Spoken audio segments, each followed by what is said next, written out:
واجب الاحترام سامعین کرام، گزشتہ خطبہ جمعہ میں چند ایک گزارشات صبر کے حوالے سے پیش کی تھیں۔ ایک مشہور تابعی امام امیہ الشعبانی رحمہ اللہ تعالی بیان کرتے ہیں، سنن ابی داؤد اور جامع ترمذی کی حدیث ہے،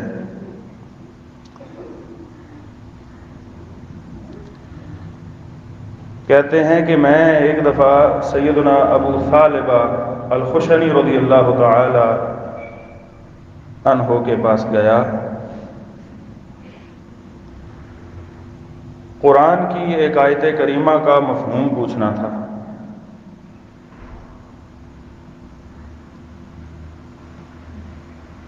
چونکہ شریعت کے احکام اس حوالے سے دو طرح کے پائے جاتے ہیں، جو آیت کریمہ پوچھنی تھی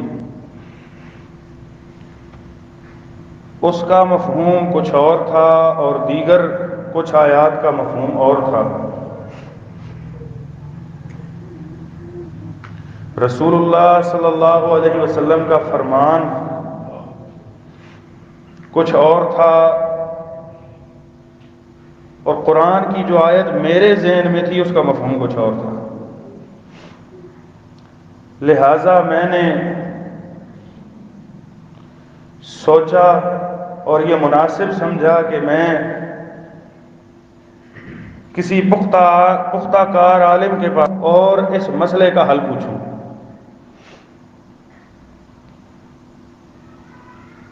اور آپ بھی ذرا اس بات پر توجہ کیجئے، آج بھی اس طرح کی فکر پائی جاتی ہے۔ کچھ اشکالات ایسے ہیں جن کا حل ڈھونڈنے کے لیے ہمارے بہت سارے احباب غلط راستے کی طرف چل پڑے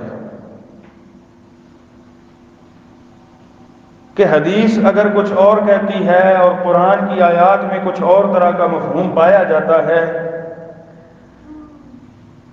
انہوں نے اس کا حل یہ پیش کیا، قرآن کو لے لو اور حدیث کو چھوڑ دو۔ اور انہوں نے ایک اصول یہ بنا دیا کہ ہر وہ حدیث نعوذ باللہ ضعیف ہے، جھوٹی ہے، من گھڑت ہے، جس کا مفہوم قرآن کی آیت کے مفہوم سے ٹکرا رہا ہے، اگرچہ وہ صحیح بخاری میں ہے، صحیح مسلم میں ہے، سند اس کی ٹھیک ہے بالکل۔ اہل علم جو سند کو جاننے والے ہیں وہ کہتے ہیں کہ یہ حدیث صحیح ہے، لیکن ان لوگوں نے یہ مفہوم بنا لیا کہ نہیں، قرآن کے خلاف آ گئی ہے، لہٰذا اس حدیث کو چھوڑ دو، یہ جھوٹی حدیث ہے نعوذ باللہ۔ حالانکہ یہ فکر درست نہیں ہے۔ کوئی بھی دنیا کائنات میں ایسی صحیح حدیث نہیں ہے جو قرآن کے مخالف ہے، کوئی ایک بھی ایسی روایت نہیں ہے۔ یہ صرف ہماری کم علمی ہے، جن لوگوں نے یہ اصول بنایا ہے ان کی کم فہمی اور کم علمی ہے کہ انہوں نے سمجھا نہیں، اور سب سے بنیادی بات وہ طریقہ اختیار نہیں کیا جو ہم سے پہلے لوگ ایسے مسائل کے حل کے لیے اختیار کرتے تھے۔ انہوں نے اپنی عقل کے گھوڑے دوڑائے اور انہیں یہ لگا کہ یہ دونوں آپس میں مخالف ہیں، ٹکرا رہی ہیں، لہذا حدیث کو چھوڑ دو۔ اور ایک بات ذہن کے اندر رکھیے، نبی کریم صلی اللہ علیہ وسلم کی حدیث بھی وحی ہے جس طرح قرآن وحی ہے۔ فرق یہ ہے کہ قرآن کی تلاوت پر بھی اجر ملتا ہے۔ قرآن اللہ کا کلام ہے، سماوی 4 بڑی کتب میں سے ایک کتاب ہے۔ اس لحاظ سے جو قرآن کے محاسن اور فضائل ہیں وہ اپنی جگہ پر درست ہیں اور قائم ہیں، لیکن اس کا مطلب یہ کہیں بھی نہیں نکلتا کہ قرآن کے مقابلے میں حدیث جو ہے وہ کوئی ثانوی چیز ہے۔ جس طرح شرک قرآن سے ثابت ہوتی ہے اسی طرح حدیث سے بھی ثابت ہوتی ہے۔ ہم سے پہلے لوگ کیا کرتے تھے جو صحیح منہج پر تھے، تابعین کا طریقہ کیا ہے آپ کے سامنے ہے۔ کہتے ہیں میرے ذہن میں دو مفہوم ہیں، ان دونوں کی تطبیق جاننے کے لیے میں نے اپنی طرف سے فتویٰ جاری نہیں کیا، بلکہ بڑے عالم کے پاس جانا مناسب سمجھا کہ ڈائریکٹ جنہوں نے رسول اللہ سے علم حاصل کیا، جن کو صحابہ کرام کہتے ہیں، ان کے پاس جاتے ہیں۔ تو ان کے قریبی رہنے والے صحابہ میں سیدنا ابو ثعلبہ تھے۔ کہتے ہیں میں ان کے پاس چلا گیا اور میں نے کہا کیف تفعل کیف تقول فی هذه الآیہ، اے ابو ثعلبہ مجھے بتلائیے، مجھے سمجھ نہیں آ رہی اس آیت کریمہ کے بارے میں آپ کا کہنا کیا ہے، جس میں اللہ تعالیٰ نے فرمایا علیکم انفسکم من ولا لا یضرکم من ضل اذا اهتدیتم، کہ اللہ تعالیٰ نے فرمایا تم پر لازم ہے کہ اپنے آپ کی فکر کرو، تمہیں اس بات کا کوئی نقصان نہیں پہنچے گا کوئی اور گمراہ ہو جائے جبکہ تم ہدایت پر ہو۔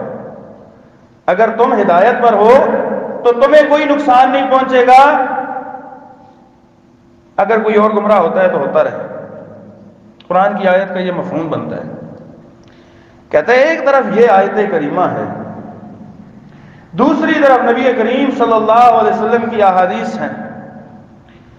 بعض قرآنی آیات سے بھی یہ مسئلہ ثابت ہوتا ہے کہ امر بالمعروف اور نہی عن المنکر بھی کوئی چیز ہے، دعوت کا کام کرنا، گمراہ لوگوں کو رستہ دکھانا، یہ بھی تو کوئی کام ہے اور بڑے بنیادی فرائض میں سے شمار کیا جاتا ہے۔ مجھے ان دونوں معنوں میں ٹکراؤ محسوس ہوتا ہے کہ ایک طرف کہا جا رہا ہے بھئی اپنی فکر کرو، کوئی گمراہ ہوتا ہے تمہیں اس کا نقصان نہیں ہے اگر تم ہدایت پر ہو، دوسری طرف کہا جا رہا ہے لوگوں کو نیکی کا حکم دو برائی سے روکو، تو ان دونوں کا آپس میں کیا کوئی تطبیق نکلے گی؟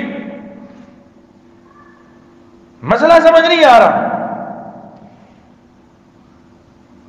اب صحابی رسول مسئلہ سمجھا رہے ہیں، اندازہ کیجئے، اور انہوں نے مسئلہ کس چیز سے سمجھایا؟ ان کے پاس کیا تھی؟ تابعی کے پاس کیا تھی؟ قرآن کی آیت، اور صحابی کے پاس آئے وہ آگے کس سے مسئلہ سمجھا رہے ہیں؟ کہتے ہیں سب سے پہلے تو یہ کہا اما واللہ لقد سألت عنہا خبیرا، اللہ کی قسم تو جس بندے سے مسئلہ پوچھنے آیا نا اس مسئلے کو وہ بندہ جاننے والا ہے۔ صحابی نے کہا یعنی مجھے پتہ ہے یہ مسئلہ، آیا مسئلہ پوچھنے کے لیے۔ اور یہ بڑی خوش نصیبی کی بات ہوتی ہے کہ آپ کو کوئی مسئلہ درپیش ہو اور آپ کسی صحیح عالم دین کے پاس چلے جائیں، یہ بڑی خوش نصیبی کی بات ہے، آپ کو بتانے والا صحیح بندہ مل جائے، ورنہ فتووں کے مرکز تو بہت کھلے ہوئے ہیں جہاں سے فتوے جاری ہوتے ہیں، بڑی بڑی مہریں لگ کے جاری ہوتے ہیں، بڑے بڑے سائن کر کے جاری ہوتے ہیں، کوئی آن لائن بیٹھا ہے، کوئی آن سائٹ بیٹھا ہے۔ کہا تو ٹھیک جگہ پہ آیا ہے، یہ جو تیرا اشکال ہے یہی سوال میرے ذہن میں بھی پیدا ہوا تھا اور میں نے اللہ کے رسول صلی اللہ علیہ وسلم سے جا کر پوچھا تھا۔ یہاں پر ایک اور بات بھی سمجھیے، صحابہ کا کتنا مقام ہے؟ صحابہ کتنے مقام والے ہیں؟ علماء بھی ہیں، سمجھنے والے بھی ہیں۔ صحابہ تھا جب کوئی قرآن کی آیت یا حدیث سمجھ نہیں آتی تھی دوبارہ اللہ کے نبی کے پاس جا کے پوچھتے تھے کہ آپ ہمیں بتلائیے۔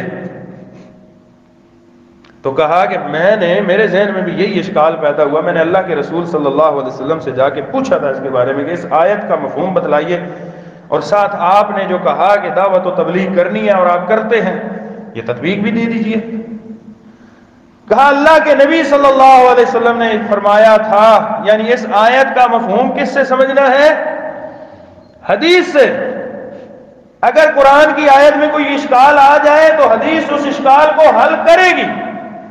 حدیث کا مفہوم اگر بظاہر ٹکرانے والا بھی ہے، آپ اہل علم سے پوچھیں گے وہ آپ کو بتائیں گے کہ قرآن کی اس آیت کا کیا معنی ہے، حدیث کا کیا معنی ہے اور ان کا آپس میں تعلق کیا ہے۔ کہ اللہ کے نبی نے فرمایا تھا بل ائتمروا بالمعروف وتناہوا عن المنکر، کہ تم لوگوں کو نیکی کا حکم دیتے رہو اور برائی سے روکتے رہو، یہ تمہاری ڈیوٹی ہے، یہ کام کرتے رہو۔ البتہ ایک وقت ایسا آئے گا جہاں پر اس آیت پر پھر عمل کرنا ہے، ایک موڑ ایسا آئے گا اس دنیا کے اندر، ایک زمانہ ایسا آئے گا اس دنیا کے اندر، اس وقت ہر کسی کو پھر اپنی اپنی فکر کرنی چاہیے، ورنہ جب تک وہ زمانہ نہیں آئے کیا کرنا ہے؟ دعوت کا کام کرنا ہے، لوگوں کو نیکی کا حکم دینا ہے، برائیوں سے روکنا ہے۔ بات حل ہو گئی، مسئلہ حل ہو گیا۔ کافی طویل بات ہو گئی اس بات کو واضح کرنے میں، کیونکہ آج کل یہ اشکال بہت زیادہ پایا جاتا ہے۔ بڑے بڑے جبوں کبوں والے اور شیخ القرآن اور جو ہے وہ بڑے بڑے درجوں والے اور القاب والے حضرات لوگوں کے اندر تشکیک اور شبہات پیدا کرنے سے یہ مسئلہ تو حل ہو گیا۔ اب سوال یہ پیدا ہوتا ہے کہ وہ دور کون سا ہے جب اپنی فکر کرنی ہے، لوگوں کو چھوڑنا پڑے چھوڑ دیں، پھر اپنی فکر ہے۔ اللہ کے نبی صلی اللہ علیہ وسلم نے بتلایا، فرمایا حتی اذا رأیت شحا مطاعا وہوا متبعا ودنیا مؤثرتا واعجاب کل ذی رأی برأیہ فعلیک یعنی بنفسک۔ اللہ کے نبی نے فرمایا کہ لوگوں میں دعوت کا کام کرتے رہو، انہیں اچھائیوں کا حکم دیتے رہو، برائیوں سے روکتے رہو، یہاں تک کہ ایسا دور آ جائے کہ لوگ بخیلی کے پیچھے چل پڑے، ہر کوئی بخیل ہو جائے، اللہ کے رستے میں دینے میں بخیل ہو جائے، خیر کی بات کرنے میں بخیل ہو جائے، ہر کوئی سارا اپنے پیچھے چل پڑے، وہ ہون متبعین، اور لوگ اپنی خواہشات کی پیروی کرنا شروع، جس کے جی میں جو چاہے وہ کر گزرے، کوئی یہ نہ سوچنے والا ہو کہ یہ کام شریعت کے مطابق ہے یا مخالف ہے، کسی کے ذہن میں کوئی کام کرتے ہوئے یہ بات نہ آئے کہ میں یہ غلط کر رہا ہوں یا صحیح کر رہا ہوں، کوئی کام کرتے ہوئے جب یہ فکر ہی ختم ہو جائے لوگوں کے ذہنوں میں کہ مجھے کسی عالم دین سے پوچھ لینا چاہیے یہ کام درست ہے یا نہیں ہے، بس یوٹیوب پر ایڈ آیا، فیس بک پر، سوشل میڈیا پر ایڈ آیا کہ یہ کام کریں، گھر بیٹھے لاکھوں کمائیں، اس نے یہ نہیں سوچا کہ مجھے اہل علم سے پوچھ لینا چاہیے یہ جو کام ہے شریعت کے مطابق درست ہے یا نہیں ہے، لاکھوں کمائے، انہوں نے کہا گھر بیٹھے، اس نے گھر بیٹھے لاکھوں کمانے شروع کر دیے، اور اس نے نہیں دیکھا کہ یہ کام درست ہے یا غلط ہے۔ یہ کاروبار کرتا ہے، اس میں کتنی پیچیدگیاں ہیں، کتنے معاملات ہیں، کون سا شعبہ حلال ہے، کون سا حرام ہے، کیا کرنا چاہیے کیا نہیں کرنا چاہیے، بس اسے پتا ہے یہاں پر منافع زیادہ آتا ہے، اس نے وہ کام کر گزرا، وہ ہون متبع۔ اس کی کریانے کی دکان ہے، یہ دالیں بھی بیچ رہا ہے، یہ چاول بھی بیچ رہا ہے، یہ آٹا بھی بیچ رہا ہے، ساتھ ہی ایک بندہ آیا، اس نے کہا یہ سگریٹ بھی ہماری کمپنی کے رکھ لیں، آپ کو ایک ڈبی کے بدلے میں 5 روپے منافع آئے گا، 10 روپے منافع آئے گا۔ اس نے کہا یہ بھی پیسے آ رہے ہیں، اس نے وہ بھی رکھ لیے، حرام کام اس کا کاروبار بھی اس نے شروع کر دیا۔ اس کے پاس پیسے تھے، قرضہ دینا اچھی بات تھی، لوگوں کی مدد ہے ایک لحاظ سے، اسے سود کا پیکج دیا گیا، کوئی آیا بینک والا، اس نے کہا، کوئی بندہ آیا، اس نے کہا ہمیں آپ 1 لاکھ روپے دیں، مہینے کے بعد 5,000 پرافٹ آپ کو فکس ملے گا۔ اس نے کہا مل رہا ہے، اس نے کہا چھوڑو اہل علم، سوچ ہی ختم ہوگی کہ اہل علم سے پوچھ تو لوں۔ پالیسی والا آیا، اس نے کہا جی آپ ہمیں 20 سال ہر مہینے کا 1,000 روپیہ دیں گے، اگر اس دوران آپ کی وفات ہو گئی آپ کے گھر والوں کو اتنے لاکھ اتنے کروڑ روپیہ ملیں گے۔ نے کہا بیمہ پالیسی تو ہے، انشورنس تو ہے، اپنی گاڑی کی، اپنے جان کی، گھر کی، کسی بھی چیز کی، اس نے کرا ڈالی۔ اہل علم سے نہیں پوچھا کہ یہ انشورنس کیا ہے، حرام ہے حلال ہے۔ اللہ کے نبی نے فرمایا جب یہ فکر ہی ختم ہو جائے کہ لوگ حلال اور حرام کی توجہ کریں گے، تقسیم کریں گے، ہر کوئی اپنی خواہشات کے پیچھے چل پڑے، ایک دور ایسا آئے گا، اس وقت وہ دنیا موسرتن، ہر کسی کی ترجیح دنیا ہو جائے، ہر کسی کی ترجیح، دین کے حوالے سے کسی میں کوئی فکر نہ ہو، رب کے حوالے سے کسی میں کوئی فکر نہ ہو، قرآن سنت کی کسی کو کوئی فکر نہیں ہے، نبی کی سیرت کی کسی کو کوئی فکر نہیں ہے، صحابہ کی سیرت کی کسی کو کوئی فکر نہیں ہے، اللہ نے جو احکامات نازل کیے، حدود بنائی، اس کی کوئی فکر نہیں ہے. دنیا مختصرتاً، دنیا کی ترجیح ہے، ہر کوئی دنیا کے پیچھے بھاگنا شروع ہو جائے. وَإِعْجَابَ كُلَّ ذِي رَأْيٍ بِرَأْيِهِ، اور ہر بندہ اپنی رائے اسی کے پیچھے چلنا شروع کر دے. ہر کوئی اپنی سوچ کو پسند کر رہا ہے، ہر کوئی اپنی سوچ کی ترجیح چاہتا ہے. میں یہ سمجھتا ہوں یہ ٹھیک ہے، اب ٹھیک ہے یا غلط ہے یہ ہونا چاہیے. میں یہ سمجھتا ہوں ایسا ہونا چاہیے. میرا دوسرا بھائی کہتا ہے کہ نہیں اس میں نقصان ہے، لیکن نہیں، میری سوچ ہے نا، اس نے میری سوچ کو چیلنج کیا، میں کو پاگل آدمی ہوں. ایسا ہوتا ہے کہ نہیں؟ فرمایا جب ایسا معاملہ آ جائے، ایسا دور آ جائے کہ ہر کوئی دنیا اللہ کا نام لینے والا کوئی نہیں ہے، دین کا نام لینے والا کوئی نہیں ہے، فعلیک بنفسک، پھر تم پر اپنی جان کی فکر ہے کہ اپنا ایمان بچاؤ، کسی طرح بھی بچا سکتے ہو. وَدَعِ الْعَوَامِ، اس وقت عوام کو چھوڑو. فَإِنَّ مِنْ وَرَائِكُمْ أَيَّامَ الصَّبْرِ، کیونکہ یہ ایسا دور ہوگا کہ اس کے بعد صبر کے دن شروع ہو جائیں گے. اس کے بعد وہ دن انتہائی صبر کے دن ہیں. اور فرمایا کہ الصبر فیہ مثل قبض علی الجمر، اس دور میں صبر کرنا ایسے ہوگا جیسے آپ نے اپنی مٹھی کے اندر جلتا ہوا انگارہ پکڑا ہوا ہو. اتنا مشکل ہوگا صبر کرنا. ایسے حالات آ جائیں گے جب آپ پر اتنی تکلیفیں آ جائیں گی اور ایسے مسائل کا شکار ہو جائیں گے کہ آپ پر صبر کرنا ایسے ہوگا جیسے آپ نے اپنے ہاتھ میں جلتا ہوا انگارہ پکڑا ہوا. جب ایسے حالات آ جائیں، اور اللہ تعالی ہمیں ایسے حالات سے بچائے. فرمایا للعامل فیہ مثل اجر 50 رجلا یعملون مثل عملہ، اس دور میں کوئی بندہ نیکی کرے گا نا، اس کو نیکی کرنے کا اجر 50 بندوں کی نیکی کرنے کے اجر کے برابر ملے گا. ایک بندہ نیکی کرے، اتنا اجر اس دور میں ملے گا. وہ ایسے انتہائی صبر کے دن ہوں گے. یہاں سے بہت ساری باتیں پھوٹتی ہیں کہ ایک دور ایسا آئے گا جس میں صبر کی قدر و قیمت بہت زیادہ ہوگی، اور صبر کرنا بڑا مشکل ہوتا ہے. صبر کرنا ایسے ہے جیسے آپ نے اپنی مٹھی میں انگارہ پکڑا ہوا ہے. معاملات آپ کو دوسری طرف، جذبات کی طرف لے کے جانا چاہتے ہیں، لے کے جانے کی کوشش کرتے ہیں، لیکن آپ اپنے اندر برداشت پیدا کر لیں، آپ صبر کر لیں.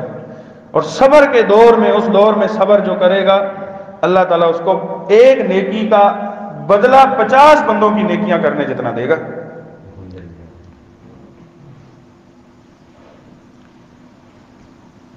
تکلیف آ جائے، پریشانی آ جائے، مومن پر پریشانی مختلف نوعیتوں سے آتی ہے.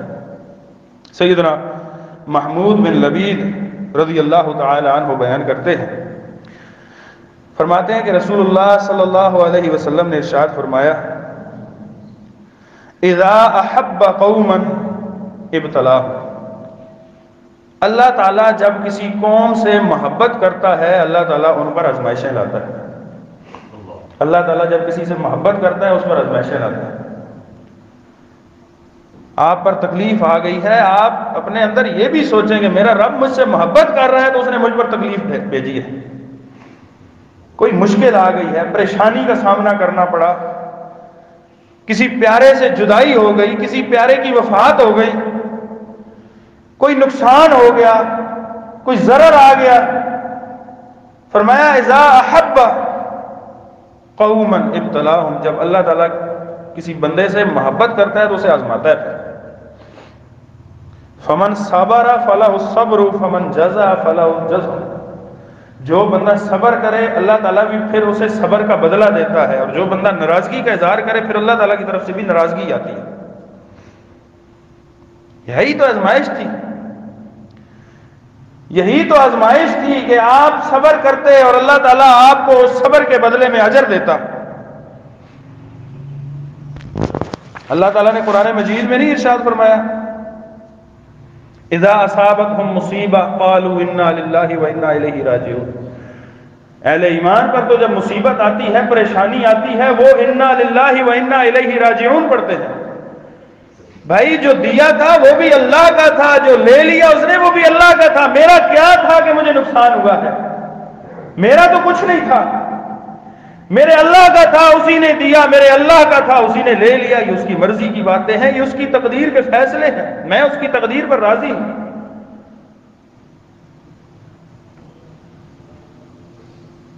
بڑی پیاری ایک حدیث ہے، سیدہ ام سلمہ رضی اللہ تعالی عنہ بیان کرتی ہیں، بڑا مشہور واقعہ ہے، اور یہ وہ سیدہ ام سلمہ ہیں جو ام المومنین بھی ہیں، ازواج مطہرات میں سے ہیں۔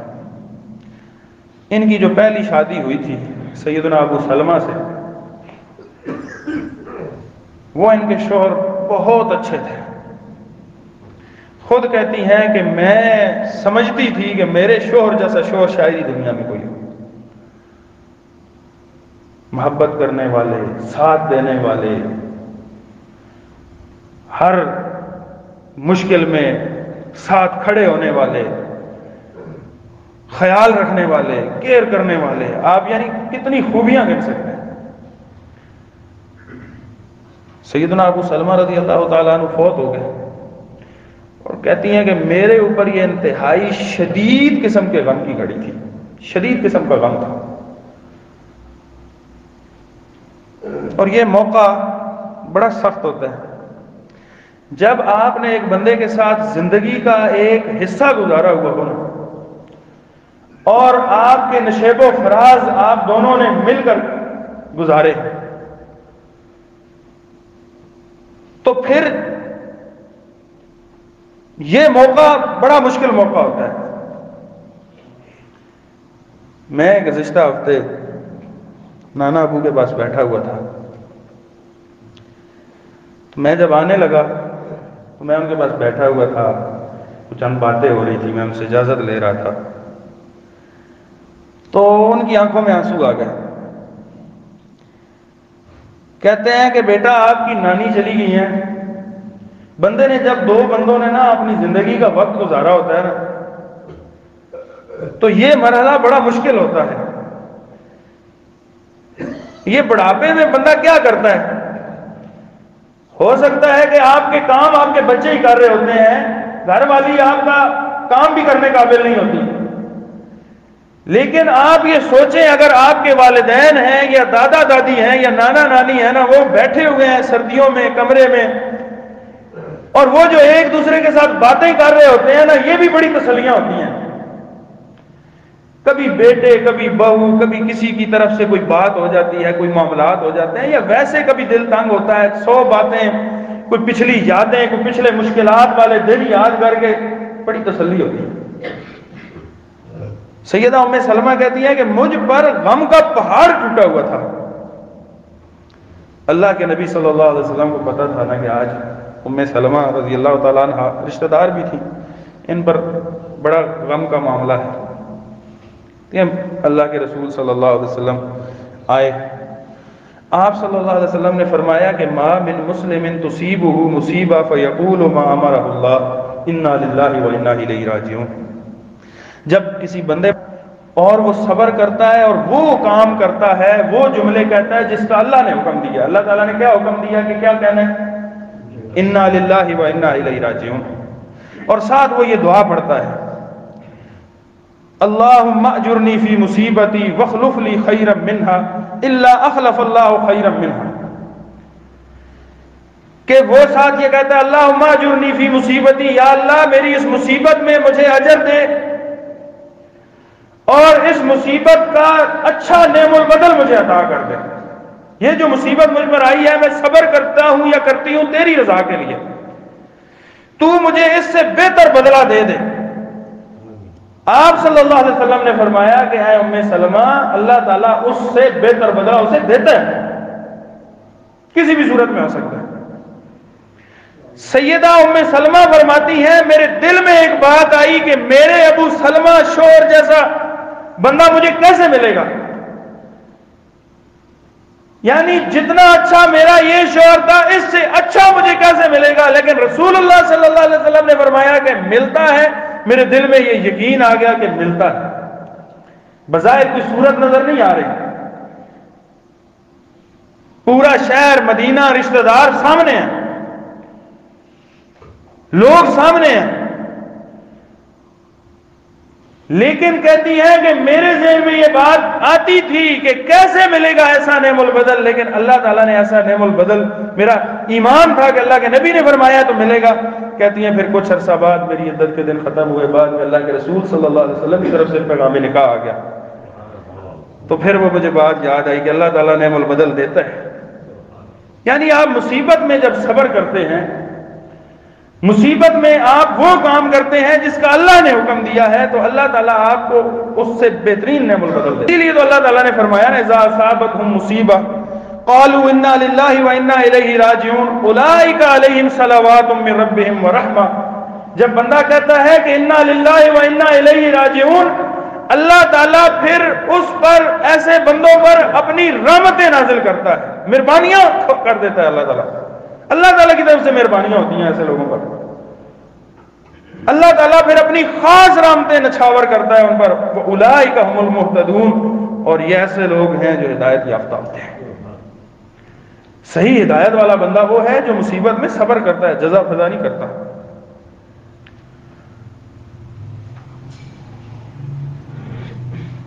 ہمارے ہاں کیا ہوتا ہے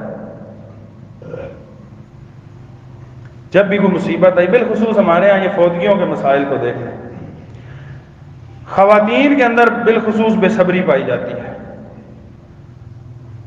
اور وہ ایسے وہاں پر نمونے پیش آتے ہیں کہ الامان والحفیظ، بین کرنا، نوحہ کرنا، دوپٹے اتار دینا، سینہ کو بھی کرنا، سر پر چہرے پر تھپڑ مارنا، اور ایسے منہ سے جملے نکالنا جو فی نفسی جملے بھی اللہ تعالیٰ کے ساتھ شکووں پر مشتمل ہوتے ہیں، اپنا شکری والے جملے ہوتے ہیں۔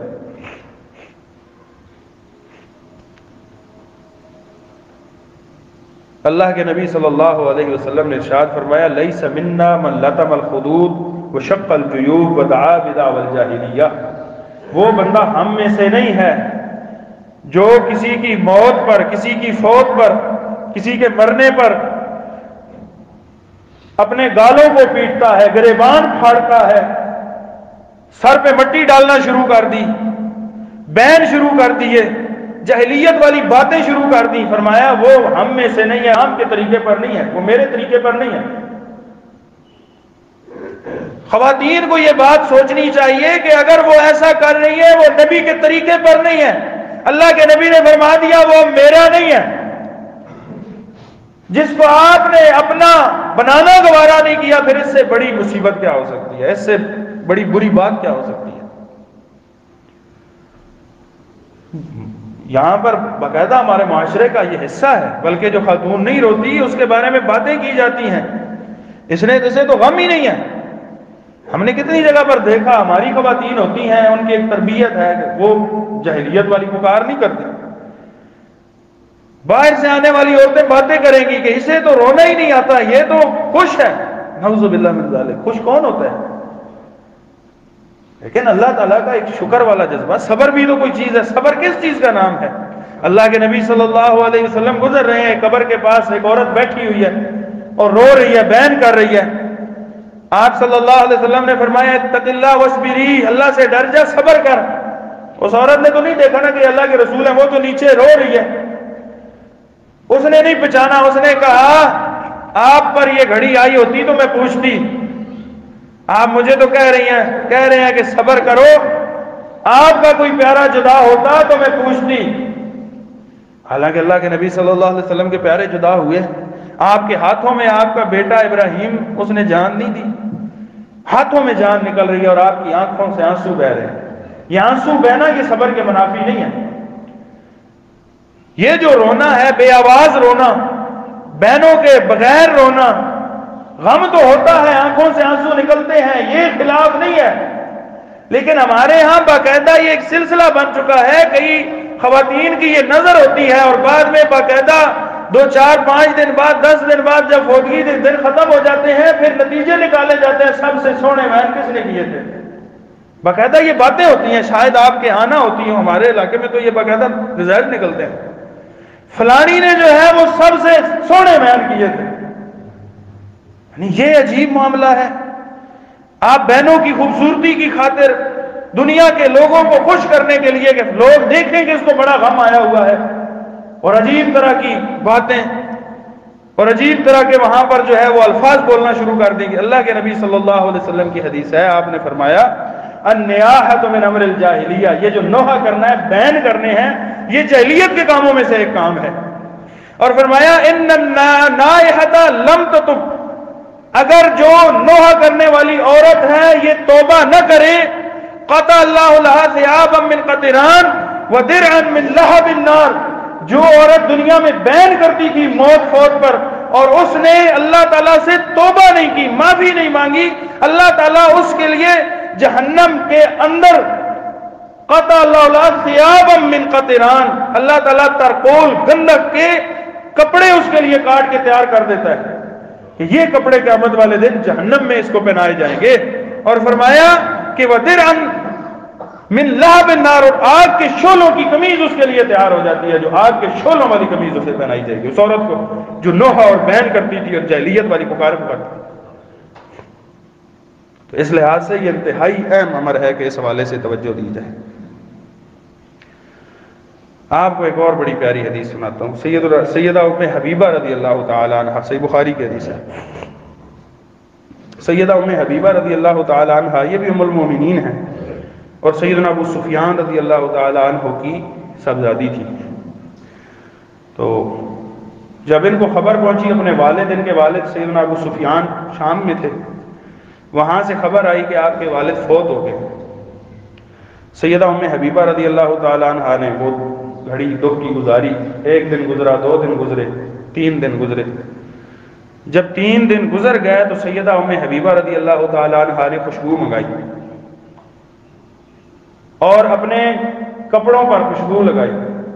خواتین کے اندر رہتے ہوئے ویسے عورت کو خوشبو لگا کے باہر گلی میں آنا منع نہیں ہے, لیکن اپنے گھر میں لگا سکتی ہے.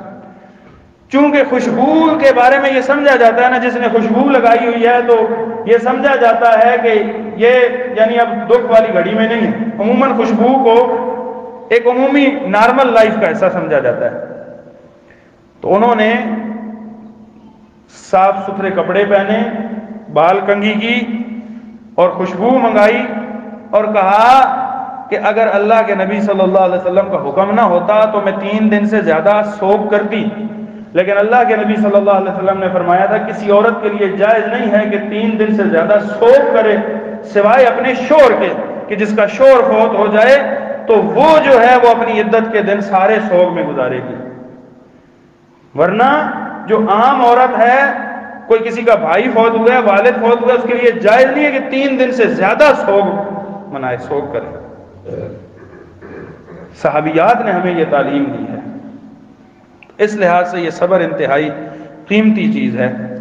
صبر کے اللہ تعالیٰ نے بہت زیادہ فوائد رکھے ہیں. اگر اس کے فوائد پر آپ نگاہ ڈالیں, اللہ تعالیٰ نے قرآن میں ارشاد فرمایا یا ایھا الذین آمنوا استعینوا بالصبر والصلاۃ, نماز اور صبر کے ذریعے اللہ تعالیٰ سے مدد مانگو. یعنی جب آپ مصیبت میں صبر کر رہے ہوتے ہیں, در حقیقت آپ اللہ سے مدد مانگ رہے ہیں, یا اللہ میں کچھ نہیں کر سکتا. مثلا آپ واویلا کر لیں گے تو کیا آپ کا نقصان واپس آ جائے گا؟ آپ بین کریں گے تو کیا وہ گیا ہوا واپس آ جائے گا؟ آپ گلیوں میں دوڑے بھاگیں, کپڑے پھاڑیں, واویلا کریں تو اس کی صورت میں, اس کے نتیجے میں کیا وہ جو آپ کا نقصان ہوا اس نے واپس آ جانا ہے؟ نہیں آنا. لیکن اگر آپ صبر کریں گے تو اس کا مطلب یہ ہے کہ آپ نے اپنا معاملہ اپنے رب کی عدالت میں بھیج دیا, یا اللہ تو جان میں نے تیرے حکم کے مطابق صبر کر لیا ہے. فرمایا وَاسْتَعِینُوا بِالصَّبْرِ وَالصَّلَاةِ إِنَّ اللَّهَ مَعَ الصَّابِرِينَ, اللہ تعالیٰ پھر صبر کرنے والوں کے ساتھ ہوتا ہے. اللہ تعالیٰ پھر اسے حوصلہ اس کا بڑھاتا ہے, اللہ تعالیٰ پھر اس کے لیے تسلی بن جاتا ہے, اللہ تعالیٰ پھر اس کے اس نقصان کو پورا کر دیتا ہے. ان اللہ مع الصابرین واللہ یحب الصابرین, اللہ تعالیٰ صبر کرنے والوں سے محبت کرتا ہے. اس کا معنی کیا ہے؟ صبر جو کرتا ہے اللہ تعالیٰ اس کو پسند کرتا ہے, محبت کرتا ہے, اور جو صبر نہیں کرتا اللہ تعالیٰ پھر اس سے محبت نہیں کرتا. کس نے صبر نہیں کیا؟ اللہ تعالیٰ فرماتے ہیں وَلَنَبْلُوَنَّكُمْ بِشَيْءٍ مِّنَ الْخَوْفِ وَالْجُوعِ وَنَقْصٍ مِّنَ الْأَمْوَالِ وَالْأَنفُسِ وَالثَّمَرَاتِ وَبَشِّرِ الصَّابِرِينَ. فرمایا کہ ہم ضرور تمہیں آزمائیں گے خوف کی وجہ سے, مختلف چیزوں کا خوف, دشمن کا خوف, نقصانوں کے خوف, بیماریوں کے خوف, کتنے ایسے خوف ہوتے ہیں. فرمایا ہم تمہیں خوف سے آزمائیں گے، والجوع بھوک دے کر آزمائیں گے. یہ بھوک بھی اللہ تعالیٰ کی ایک آزمائش ہوتی ہے. فقر، فاقہ، کھانے کو کچھ نہیں ہے، حالات تنگ ہیں، یہ بھوک بھی اللہ تعالیٰ کی آزمائشوں میں سے ایک بہت بڑی آزمائش ہے. اور ہم نے دیکھا ہے دنیا کے اندر اپنی آنکھوں سے کتنے لوگوں کا مشاہدہ کیا ہے بھوک میں صبر نہیں کر سکے. بھوک آئی، فقر و فاقہ آیا، 1 سال 2 سال کی بے روزگاری آ گئی، چند ماہ کی بے روزگاری آ گئی. کسی نے کہا فلاں قبر کا پتھر سیدھا کرنے سے تمہیں روزگار مل جائے گا. اللہ تعالیٰ سے صبر اور توکل ختم ہو گیا، چلے گئے وہاں کا پتھر سیدھا کرنے. فلاں مزار کی مٹی کھانے سے جو ہے وہ شفا آ جائے گی، چلا گیا وہاں کی مٹی کھانے. یعنی آپ اندازہ کریں اللہ تعالیٰ کے دربار سے بندہ ہٹے تو قبروں کی مٹیاں پھر منہ میں آتی ہیں. عام زمین کی مٹی نہیں، قبروں کی مٹیاں. فلاں جگہ کا پتھر جسم پر ملنے سے یہ دانے تمہارے ختم ہوں گے، یہ بیماری تمہاری، یہ خارش ختم ہوگی. فلاں گندے جوڑ اور گندے تالاب کے پانی سے نہانے سے، سندھ میں ہے اتنا گندا پانی ہے، ویڈیو میں نے دیکھا تو کراہت آتی ہے، وہاں لوگ اس پانی سے نہا رہے ہیں، خارش ختم ہوتی ہے. جب اللہ تعالیٰ سے توکل ختم ہو جاتا ہے، اللہ تعالیٰ نے فرمایا ہم آزمائیں گے تمہیں خوف دے کر، بیماریاں بھیج کر، وَنَقْصٍ مِّنَ الْأَمْوَالِ وَالْأَنفُسِ، مالوں میں کمی کر کے، تمہاری جانوں میں کمی کر کے. کبھی بیٹا فوت ہو گیا ہے، بیوی فوت ہو گئی ہے، خامد فوت ہو گیا ہے، والدہ فوت ہو گئی ہے، والد فوت ہو گیا، کتنے ایسے پیارے پیارے رشتے ہیں، بھائی فوت ہو گیا ہے، چاچو، ماموں، اور کتنے ایسے قریبی رشتے ہوتے ہیں. کبھی کوئی رشتہ چلا گیا، کبھی کوئی رشتہ اس دنیا سے چلا گیا. وہ جدائیاں تمہارے پاس جو آتی ہیں، یہ بھی رب کی آزمائش ہوتی ہے کہ یہ بندہ صبر کرتا ہے کہ نہیں کرتا ہے. والثمرات، کبھی تمہارے غلے میں، کبھی تمہاری فصلوں میں، کبھی تمہارے باغوں میں کوئی ایسا مسئلہ آ گیا، اللہ تعالیٰ نے اس سے تمہیں آزمایا. فرمایا وبشر الصابرین، ان سارے معاملوں میں خوشخبری اس بندے کے لیے جو صبر کرتا ہے. صبر کرنے والوں کے لیے خوشخبری ہے. یا ایھا الذین آمنوا اصبروا وصابروا ورابطوا واتقوا اللہ لعلکم تفلحون. اے اہل ایمان صبر کرو، صبر کی تلقین کرو، اللہ تعالیٰ کا تقوی اختیار کرو تاکہ تم کامیاب ہو جاؤ. کامیابی صبر کے اندر ہے، ناکامی بے صبری کے اندر ہے. وَإِنْ عَاقَبْتُمْ فَعَاقِبُوا بِمِثْلِ مَا عُوقِبْتُمْ بِهِ وَلَئِنْ صَبَرْتُمْ لَهُوَ خَيْرٌ لِلصَّابِرِينَ. اگر کسی سے کوئی معاملہ ہو گیا، کسی نے تمہیں مارا، کسی نے تمہارے ساتھ کوئی معاملہ کیا، فَإِنْ عَاقَبُوا، اگر تم بدلہ لینا چاہتے ہو، فَعَاقِبُوا بِمِثْلِ مَا عُوقِبْتُمْ بِهِ، تو اتنا ہی بدلہ لو جتنا. یہ شریعت کی حدود کے اندر نا قصاص ہے نا. یہ نہیں ہے کہ آپ کا کوئی بندہ کسی نے قتل کیا ہے تو آپ اب جا کے اس کو قتل کر دیں. آپ کو اسلام اس کی اجازت نہیں دیتا کہ یہ قرآن کی آیت مولوی صاحب سے سنی ہے لہذا جا کے آج پھڑکا دیں. مطلب یہ ہے کہ اسلامی عدالتی نظام ہے، حدود کا نظام ہے، تو آپ کو یہ اجازت ہے کہ آپ، قاضی فیصلہ دے گا کہ اس کا قصاص بھی ہو سکتا ہے، دیت بھی ہو سکتی ہے. اگر آپ بدلہ لینا چاہتے ہیں تو قصاصاً اگلے بندے کو قتل کر سکتے ہیں. لیکن اگر فرمایا وَلَئِنْ صَبَرْتُمْ، تم صبر کر لو، معافی والا پہلو اختیار کرو، لَهُوَ خَيْرٌ لِلصَّابِرِينَ. صبر جو ہے، خیر جو ہے وہ صبر کرنے والوں کے لیے، جو صبر کرتے ہیں ان کے لیے خیر ہے، ان کے لیے اچھائی ہے. انما یوفی الصابرون اجرهم بغیر حساب. جو صبر کرتے ہیں اللہ تعالیٰ ان کو بغیر حساب کے بے حساب اجر دے گا، پورا پورا اجر ملے گا ان کو. نعم اجر العاملین والذین صبروا وعلی ربهم یتوکلون. جو عمل کرنے والے ہیں، نیکیاں کرنے والے ہیں، ان کے لیے بہت اچھا بدلہ ہے. کون نیکیاں کرنے والے؟ کون؟ اللہ تعالیٰ نے یہاں پر 2 ہی نیکیاں گنوائی ہیں. ویسے تو ساری نیکیاں نیکی ہیں، ہر اچھا عمل ہے، لیکن فرمایا الذین صبروا وعلی ربهم یتوکلون. جو لوگ صبر کرتے ہیں اور اپنے رب پر بھروسہ کرتے ہیں، ایسے لوگوں کے لیے بہترین بدلے ہیں اللہ تعالیٰ کے یہاں، بہترین بدلے ہیں.